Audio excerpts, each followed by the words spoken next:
So this week's chapter is chapter 9 and 10. So chapter 9 is the law of contracts and sales. Learning objectives were elements of a legal contract. Contract must be written. Patrol evidence rule.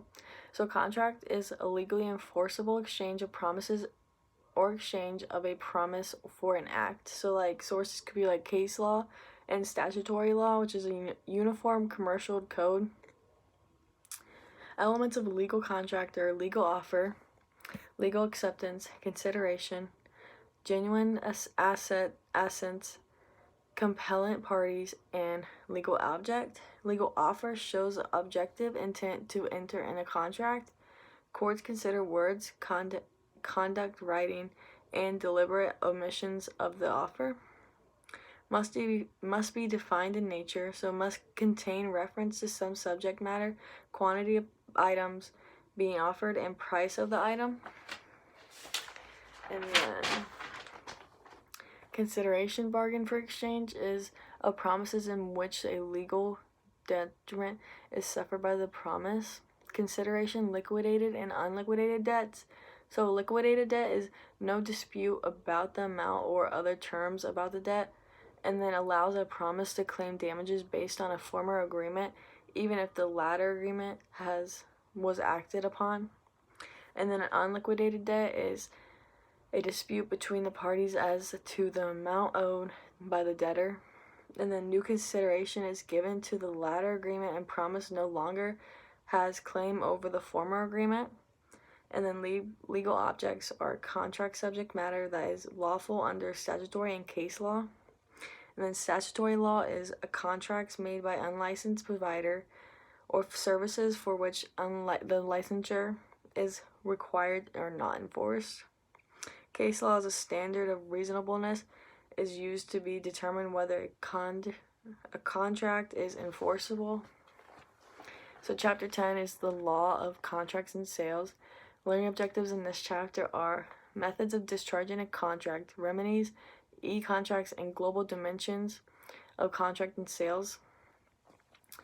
So discharge by the performance is fulfilling contractual obligation by doing what was required by the terms of the agreement. And then the material branch is injured party terminates the contract and sues to the recover damages.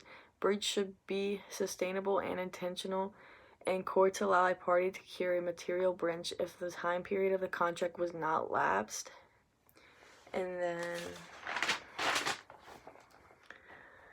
so the factors to be considered prior to filing a lawsuit are likelihood of the suit's success, whether there is a desire to maintain a business relationship with the breaching party, whether litigation can be avoided by arbitrating the dispute through the third party, and the cost of arbitration or litigation by opposed to the revenues to be gained from enforcing the contracts.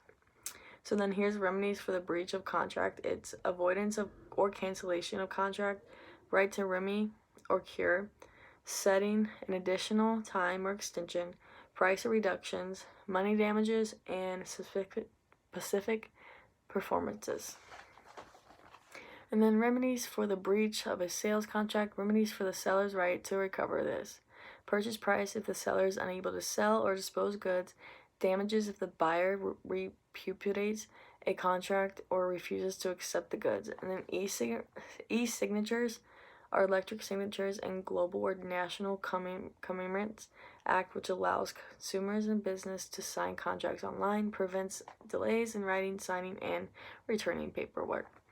So like how this like is good to know is like when you figure out about like the e-signatures, it helps like make everything go faster, like the process of like getting the signatures signed and stuff, and you can do stuff a lot more quicker. And then also talking about like how to file a lawsuit, like you knowing like during the process, like do you still want to be good friends, like do you still like want the relationship you had, and like how like you are gonna react to the lawsuit.